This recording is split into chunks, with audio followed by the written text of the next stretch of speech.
ಕೊಡ್ತೀನಂತ ಮಾತೊಂದು ಗೊತ್ತೇನಮ್ಮ ನನಗೆ ಗೊತ್ತೇನಮ್ಮ ನಾವು ಕಾಲಕ್ಕೆ ತಕ್ಕಂತೆ ನಡೆಯಬೇಕು ಎಂದು ಕಾಲಕ್ಕೆ ತಕ್ಕಂತೆ ಕುಣಿಯಬೇಕು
ಕಾರ್ತಿಕ ರಾಜನ ಪಾತ್ರ ಮಾಡಿದ ರಮೇಶ್ ಅಣ್ಣವರು ಭಾರ್ಗವ ರಾಮನ ಪಾತ್ರ ಮಾಡಿದಂತವರಿಗೆ ಒಂದು ಮಲ್ಲಿಗೆಹೂವಿನ ಹಾರವನ್ನು ಮಹಾನ್ ಪ್ರಕಾರ ಮಾಡಿರುತ್ತಾರೆ.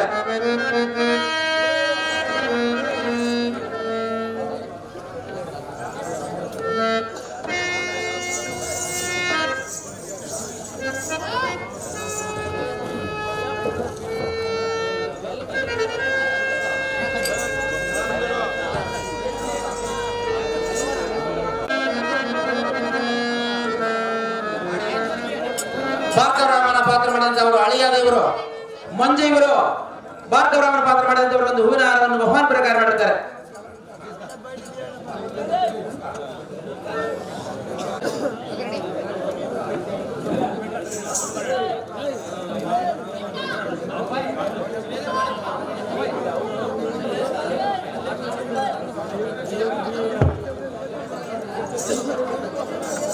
ಭಾರ್ಗವರಾಮನ ಪಾತ್ರ ಮಾಡಿದವರು ಅಳಿಯರು ಮಂಜು ಇವರು 1001 ರೂಪಾಯಿ ಒಂದು ಬೆಂಗಳೂರು ಹಾರವನ್ನು ಬಹುಮಾನ ಪ್ರಕಾರ ಮಾಡಿದ್ದಾರೆ.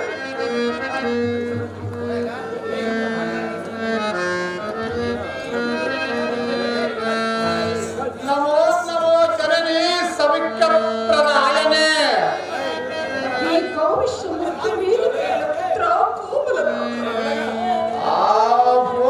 ಎನ್ನ ಪಡದ ಮಾತೆ ಏನಿದು ನಿನ್ನ ಮುಖಚರ್ಯದ ರೀತಿ ಅಮ್ಮಯ್ಯ. ಹೂವಿನ ಒಕ್ಕೆಯಂತೆ ನಗುಮುಖವುಳ್ಳ ಈ ನಿನ್ನ ಮುಖಕಮಲವು ಮುದುಡಿದ ತಾವರೆಯಂತಾಗದ ಕಾರಣವೇನು? ಈ ನಿನ್ನ ಸುಖದಲ್ಲಿ ತಿಳಿಸಮ್ಮಾದರನೆ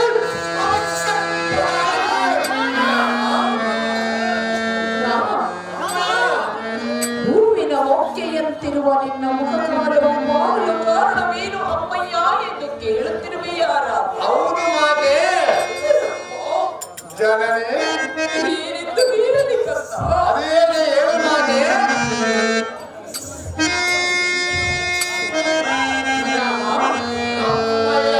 ಹೇಳುವೆನು ಕೇಳು ಕಂದ. ಅದೇನು ಚೆನ್ನಾಗಿ ಹೇಳು ಮಾತೆ.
ಚೆನ್ನಾಗಿ ಹೇಳು ಮಾತೆ. ಏತಕ್ಕಾಗಿ ದುಃಖ ಪಡುತ್ತಿರುವಿ ಅಮ್ಮಯ್ಯ ಎಂದು ಕೇಳುತ್ತಿರುವಿಯಾ ಹೌದು ರಾಮ? ಮಾತೆ. ನನ್ನ ದುಃಖವನ್ನು ಕೇಳಬೇಡ ರಾಮ. ಅದು ಹೇಗೆ ಕೇಳಬಾರದು ಮಾತೆ? ರಾಮ, ಜನನೇ ನನ್ನ ದುಃಖವನ್ನು ಕೇಳಿದರೆ ತಡೆದುಕೊಳ್ಳುವ ಶಕ್ತಿ ನಿನಗಿಲ್ಲ ರಾಮ. ನಿನ್ನ ದುಃಖಕ್ಕೆ ನರನಾಗಿರಲು ಸುರನಾಗಿರಲಿ ಗರುಡ ಗಂಧರ್ವನಾಗಿರಲಿ ಎಚ್ಚರ ಕಿನ್ನರ ಪುರುಷನಾಗಿರಲಲ್ಲ.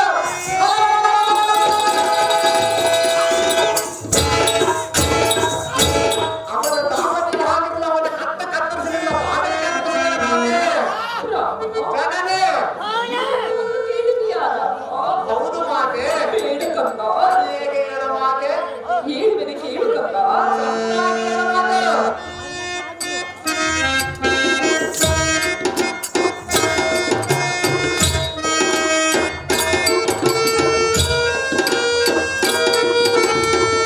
ಏನು ಹೇಳಲಿ ನನ್ನಯ ದುಃಖವ, ಎನ್ನ ತೊಂದರೆಯ ತೀರಿದ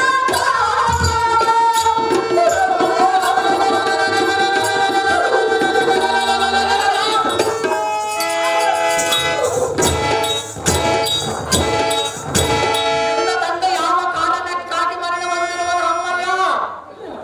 ಜನನೇ ಅಮ್ಮ ಮಾತೆ, ನನ್ನ ಕಾಮನು ಈತಕ್ಕಾಗಿ ಮರಣ ಹೊಂದಿದನು ಅಮ್ಮಯ್ಯ ಎಂದು ಕೇಳುತ್ತಿರುವೆಯಾ ರಾಮ?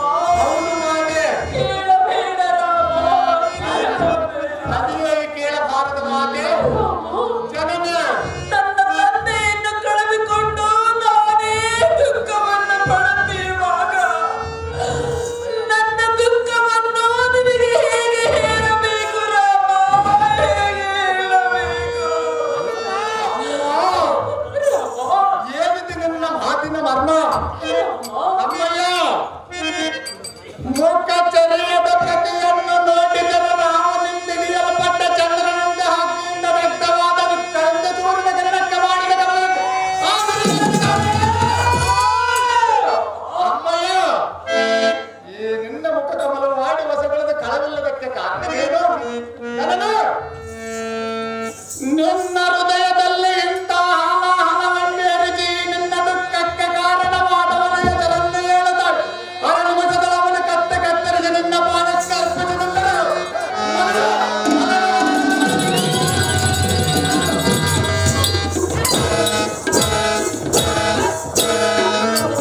ಸಾರ್ಥಕವೇನು ಮಾತೆ? ಜನನೇ ಕೇಳಬೇಡ ರಾಮ. ಅದು ಹೇಗೆ ಕೇಳಬಾರದು ಮಾತೆ? ಏನು ಹೇಳಲಿ ನನ್ನಯ ದುಃಖವ, ಎನ್ನ ತೊಂದರೆಯ ತೀರಿದ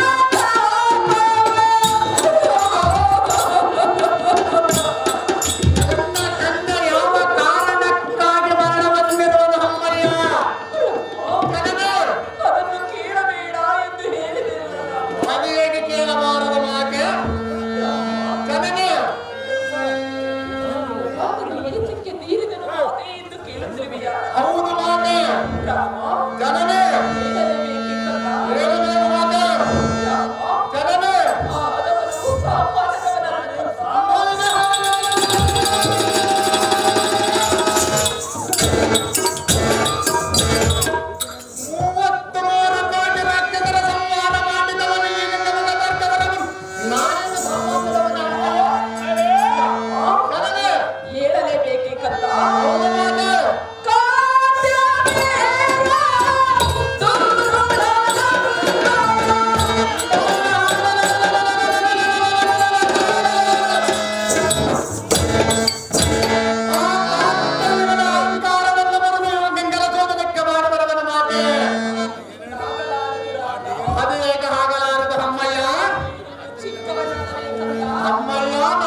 ಸ್ವಾಸ್ಥ್ಯ ನಾಶವಾದರೆ ಉಪಚಾರದಿಂದ ಸರಿಪಡಿಸಬಹುದು.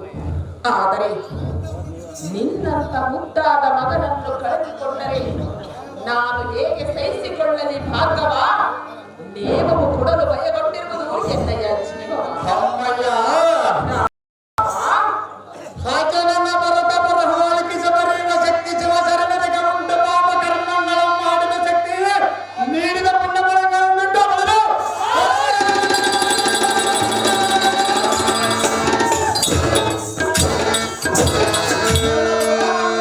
ಪರಿಹರಿಸುವುದು ಈ ಭಾರ್ಗವರಾಮನಿಗೆ ಉಂಟು. ಮಾತೆ ರಾಮ, ಜನರು ಆ ಕಾರ್ತಿವೀರನನ್ನು ಜಯಿಸಿದೆಯಾ? ಸಹಾಯವಾಗಿ ಜನರ ಮಾತು ನಾನೇನು ಹೇಳುತ್ತೇನೆ? ಜನರು ನಿನ್ನ ಪರಾಕ್ರಮ ಎಂತದ್ದು ಎಂದು ಈ ನಿನ್ನ ತಾಯಿ ಆರುತ್ತಿರುವೆನು ರಾಮ. ಅಮ್ಮಯ್ಯ ಆದರೆ ಮೈ ತುಂಬ ವಿಷವನ್ನೇ ತುಂಬಿಕೊಂಡಿರುವ, ಮೋಸವನ್ನೇ ತುಂಬಿಕೊಂಡಿರುವ ಆ ಅಧಮನನ್ನು ಜಯಿಸಲು ನಿನ್ನಿಂದಾಗಲಾರದು ಎಂದು ಹೇಳಿದೆ ರಾಮ. ಅಮ್ಮಯ್ಯ ತಿಳಿದು ನನ್ನ ಪರನಾಮನ ಮರಣದಿಂದುಂಟಾದ ನಿನ್ನ ಮನದೊಳಗೆ ಅಮ್ಮಯ್ಯ ರಾಮ, ಆದರೆ ಈ ನನ್ನ ಮಗನ ಮಾತನ್ನಾಲಿಸು. ಆಲಿಸಿರು ಕಂದ. ಆಗ ರಾಮ, ಯಾವ ತ್ರಿಲೋಕಗಳಿಟ್ಟ ವೈರಿಗಳನ್ನು ಯಮಪುರಕ್ಕೆ ಕಳುಹಿಸಿ ಬರುವ ಪ್ರಚಂಡ ಪರಾಕ್ರಮಿಯಾದ ಈ ನಿನ್ನ ನಂದನಿಗೆ ಸಂತೋಷದಿಂದ ನೇಮವನ್ನು ಕೊಟ್ಟರೆ ನೇಮವನ್ನು ಕೊಡಲಾರೆನು ರಾಮ.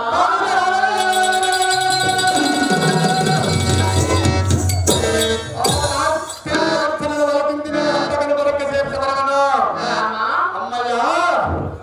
ಆ ಕಾರ್ತ್ಯವೀರನನ್ನು ಜಯಿಸುವುದು ನಿನ್ನಿಂದಾಗಲಾರದು ರಾಮ.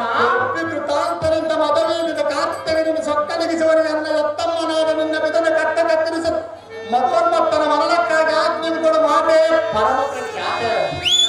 ಸರಿ, ನನ್ನ ಮಾತನ್ನು ಕೇಳು ರಾಮ. ಸರಿಯಾಗಿ ಹೇಳಬಾರದೆ. ರಾಮ, ಸರಿ, ಆ ಕಾರ್ತ್ಯವೀರನನ್ನು ಜಯಿಸುವೆಯಾ? ಸಹಜವಾಗಿ ಜಯಿಸಬಲ್ಲ ಮಾತು. ಅವನು ಮಹಾ ದುರ್ಮಾರ್ಗನು ಕಂದ. ಅಮ್ಮಯ್ಯ ಸಂಹಾರ ಮಾಡುವುದಕ್ಕೆ ರಾಕ್ಷಸರಾದರೇನು, ದೇವತರಾದರೇನು, ನರರಾದರೇನು, ಗರಡ ಗಂಧರ್ವರಾದರೇನು? ರಾಮ, ಕರೆದೆ.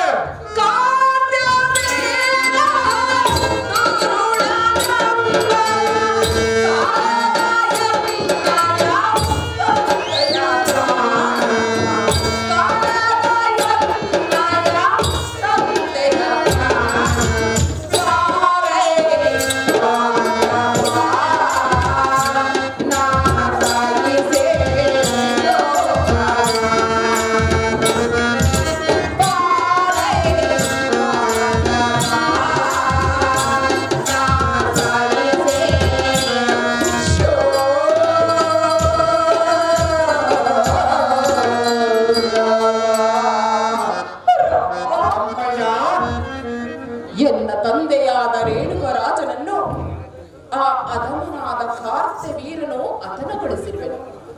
ಇದೇನಾಯಿತು ಪುತ್ರ? ವಿಧಿಯ ವಿಚಿತ್ರ. ಅಮ್ಮಯ್ಯ ಈ ನಿನ್ನ ಪುತ್ರನ ಬಾಹುಬಲದ ಮೇಲೆ ನಿನ್ನ ಅನುಮಾನವೇ? ಕೇಳನ್ನ ಪ್ರತಾಪವನ್ನ ಜನನೇ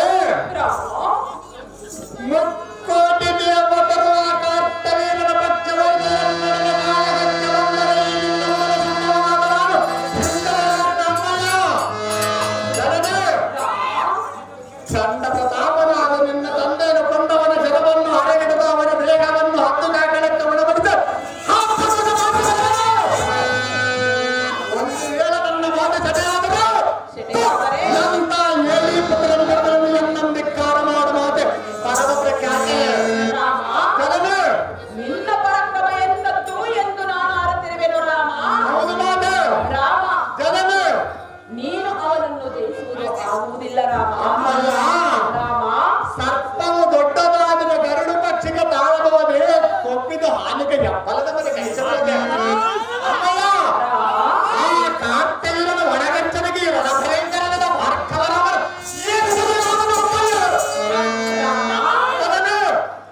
ಮೈ ತುಂಬ ವಿಷವನ್ನೇ ತುಂಬಿಕೊಂಡಿರುವ ಅವನನ್ನು ನೀನು ಜಯಿಸುವೆಯಾ? ಗರುಡವಲ್ಲ ಸುಡವಲ್ಲವೇ ಕಂದನದಿಂದ ಕುಂದರವನ ಕಟ್ಟಬಹುದು. ಎನ್ನೆಂದು ಬದುಕುವ ಕಾರ್ತ್ಯವೀರಾರ್ಥಗಳು ರಾಮ, ಜನನೇ ಅಂತ ಮೋಸಗಾರನನ್ನು ಕೊಂದು ನಾವೇಕೆ ಕೆಟ್ಟವರಾಗಬೇಕು ರಾಮ? ಅಯ್ಯ, ರಾಮ, ಸಾವಿರಾರು ಪಕ್ಷಿಗಳಿಂದ ಗರುಡು ಪಕ್ಷಿ ಒಂದೇ ಗಾಳಿ ಒಳಗೆ ಬಿದ್ದು ಸತ್ತಂತೆ ಸಾವಿರಾರು ಬಾಧಿಸಿದ ಕಾರ್ತಿವಿ ರಾತ್ರಿ ಒಂದೇ ಬಾಣದಿಂದ ಸಂಹರಿಸಬಹುದು. ಅದು ನಿನ್ನಿಂದ ಆಗಲಾರದು ರಾಮ. ರಾಮ, ನಿನ್ನ ಆಶೀರ್ವಾದವನ್ನಿದ್ದರೆ ಆಶೀರ್ವಾದವಿದ್ದರೆ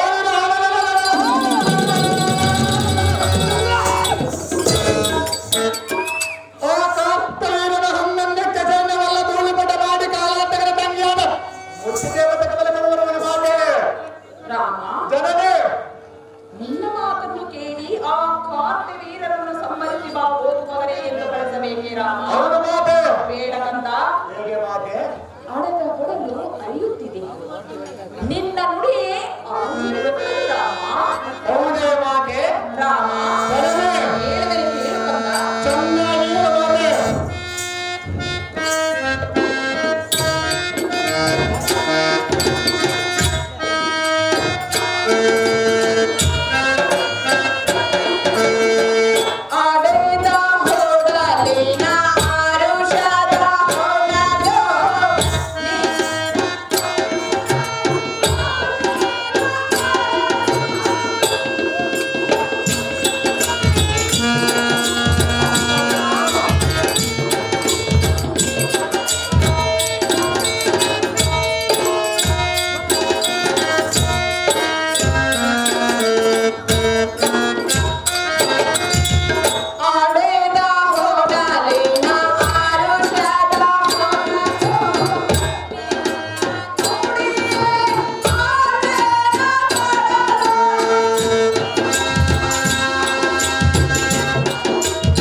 ಚರಣ ಅಹಂಕಾರದಿಂದ ಅಮ್ಮಯ್ಯ ಆದರೆ ಈ ನಿನ್ನ ಮಗ ಭಾರ್ಗವ ರಾಮನ ಹರಿಸಪ್ತ ಧನ್ಯಗಳನ್ನು ದೋಡ ಮಾಡಿದವನು ಬಾಪರ ಇಂಥ ಚಿಗುರೂಪನ ಮುಂದೆ ಆ ಗೊಪ್ಪಿದ ಕಾರ್ತವೀರಾಕ್ಷರನ ಜೀವನದಿಂದ ಉಳಿಯುವನೇ ಅಮ್ಮಯ್ಯ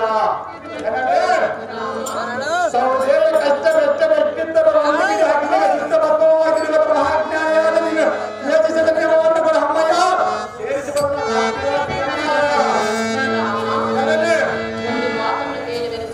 ಅದೇನು ಚೆನ್ನಾಗಿ ಹೇಳ ಮಾತ್ರ ಜನನೇ ಓದು ಕಲಿತವನಿಗೆ ಮೂರ್ಖತ್ವವಿಲ್ಲ, ತಪಸ್ಸು ಮಾಡುವವನಿಗೆ ಪಾಪವಿಲ್ಲ.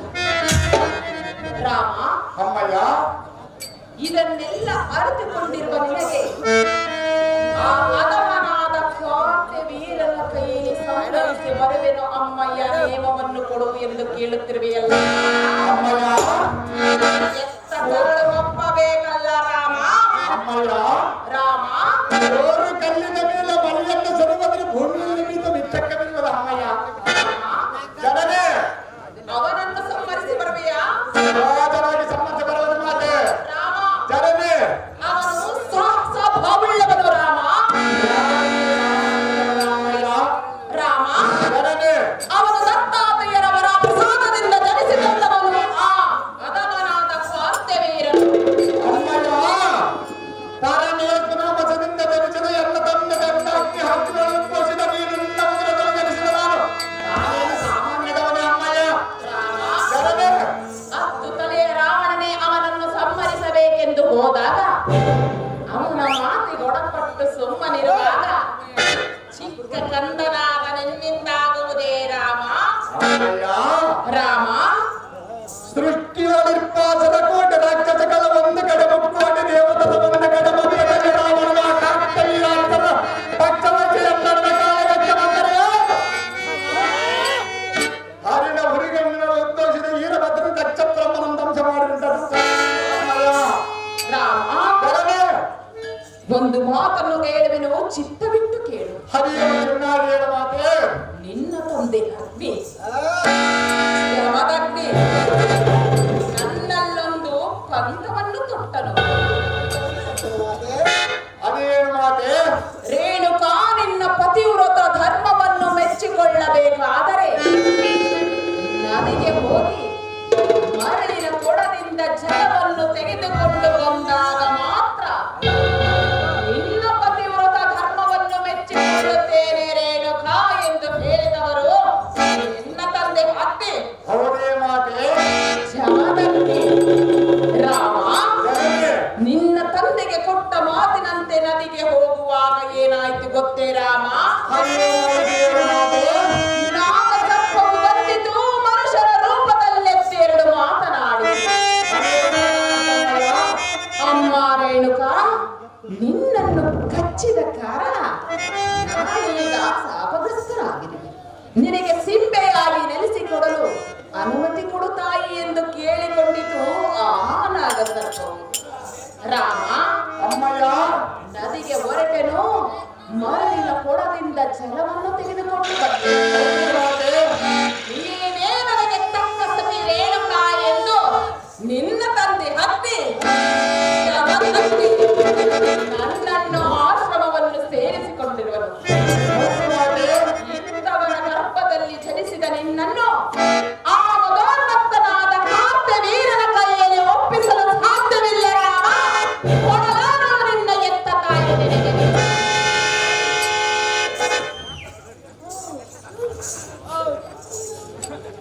ಹಾಗೆ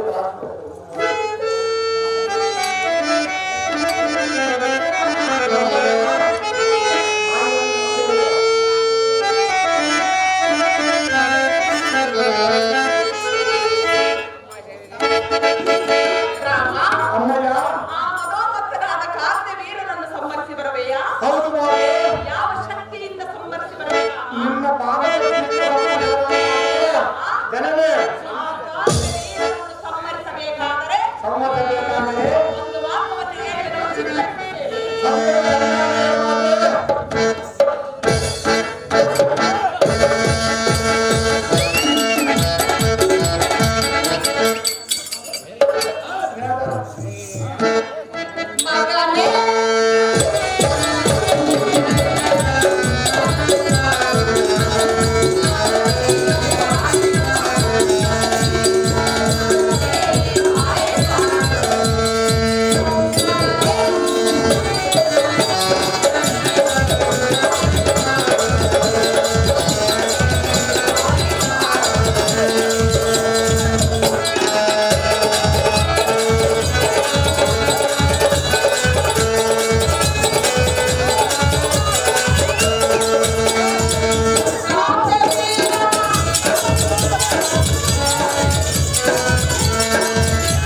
ವೀರರನ್ನು ಸಂಹರಿಸಬೇಕಾದರೆ ಬರಬೇಕಾದರೆ ಬ್ರಹ್ಮಶಕ್ತಿ ಯೋಗದಿಂದ ಘೋರ ತಪಸ್ಸಿನಿಂದ ಜ್ಞಾನದಿಂದ ಪರಶುವನ್ನಾಗಿ ಪಡೆದುಕೊಂಡಾಗ ಮಾತ್ರ ಆ ಮಧೋಭಕ್ತನಾದ ಸ್ವಾತ್ಯ ವೀರರನ್ನು ಸಂಹರಿಸಲು ಸಾಧ್ಯ. ಯುದ್ಧದಲ್ಲಿ ಪಡತೊಟ್ಟು ಗೆದ್ದು ಬರುವೆನು ಅಮ್ಮಯ್ಯ ಎಂದು ಹೊರಟ ನೀನು ಎದ್ದು ಬರಬೇಕು.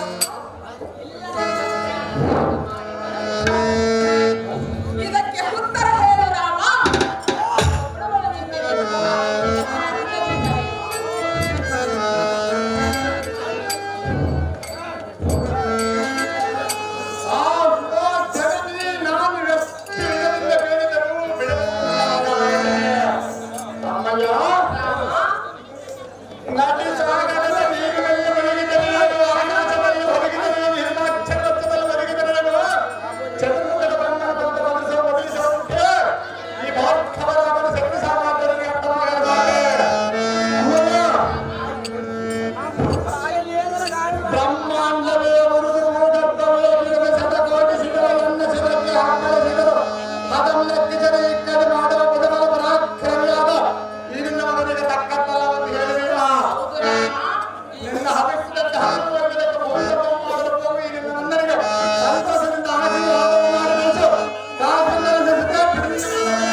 ನಿನ್ನ ತಂದೆ ಅಗ್ನಿ ಜಮದಗ್ನಿಯ ಆಶೀರ್ವಾದವನ್ನು ಪಡೆದುಕೊಂಡು ಈ ಹೋಗುವ ಕಾರ್ಯ ಜಯವಾಗಲಿ ಪುತ್ರ ಕೋಮಲಗಾತ.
ಜನಕ ಯಾವ ಮಂಗಲ ಮಹತ್ಕಾರ್ಯ ಸಾಧಿಸಲು ಕರ ಪಲ್ಲವನಿ ಬಿಲ್ಲು ಪಿಡಿದು ತನುಧಾರಿಯಾಗಿ ಪಿತನ ಆಜ್ಞೆಂತರದೆ ಗಕ್ಕನೆ ಉಕ್ಕುವ ರೋಷದಿಂದ ಹೋಗುವುದೆಲ್ಲಿಗೆ ಸುತ್ತದೆ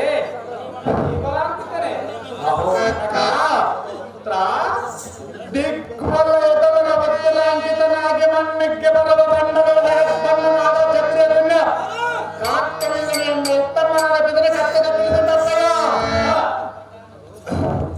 ತತ್ಕಾಲ ಎತ್ತ ಮಾಡುವ ದುಃಖ ಕಣ್ಣೀರುವಂತ ಮಾಡಿರುವ ಆ ದುಷ್ಟ ಕಾಡ್ತರು ಸಂಹಾರ ಮಾಡೋ ಕಾಡುವನು ತಂದೆ ನಿನ್ನ ಮನಸ್ಸಿನ ತಾತ್ಪರ್ಯವನ್ನು ಮುಂದೆ ಅಂತ ದುಷ್ಟರ ಸಂಹಾರಕ್ಕೆ ಆ ಭಗವಂತನಾದ ಮಹಾವಿಷ್ಣುನಿಂದ ಸಾಧ್ಯವಾಗಬಹುದು. ಹೌದೇ ಜನಕ?